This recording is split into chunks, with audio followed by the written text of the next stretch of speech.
আমার রাসূলকে কেন শেষে পাঠালেন আপনাদেরকে একটা উদাহরণ দিয়ে বুঝে যাবেন।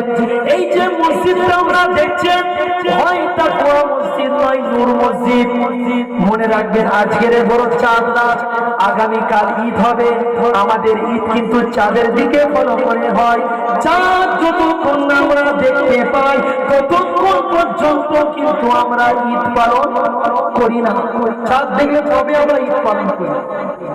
চাঁদ রাত্রিরে ইমাম সাহেবের কাছে একজন গিয়ে বলছে, হুজুর আপনি এলান করে দেন, চাঁদ উঠে গিয়েছে, আগামীকাল ঈদের নামাজ হবে।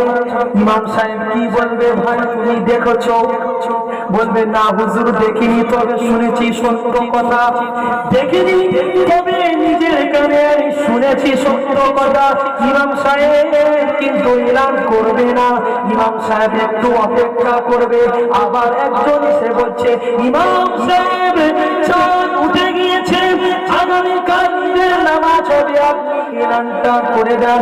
ইমাম সাহেব বলবে আপনি কি দেখেছেন? বলবে না হুজুর দেখিনি, তবে শুনেছি সত্য কথা। শুনেছি? ও বলছে আমি শুনেছি। ইমাম সাহেব অপেক্ষা করবে কি করবে না? বলবে কেন করবে? যদি দেখনেওয়ালা একটা মিলে যায় দলিলটা একটু মজবুত হবে, হ্যাঁ কি না? দেখনেওয়ালা মিলে গেলে দলিলটা একটু শক্ত হবে, আর কোনো সন্দেহ থাকবে না।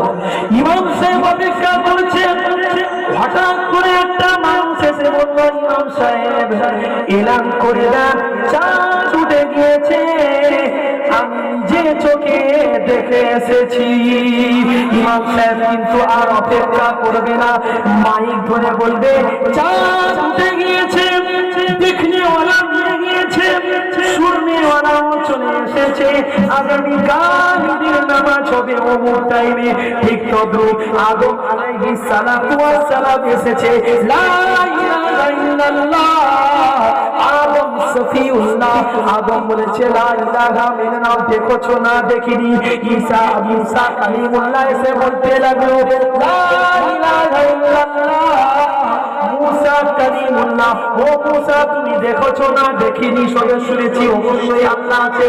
ঈসা এসে বলল, লা ইলাহা ইল্লাল্লাহ, তুমি দেখছো তো? শুনেছি।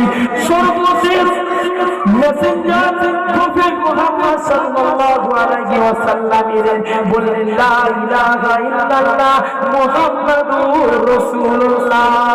ও মুহাম্মদ তুমি কি দেখছো? আমি নিজে চোখে দেখে এসেছি।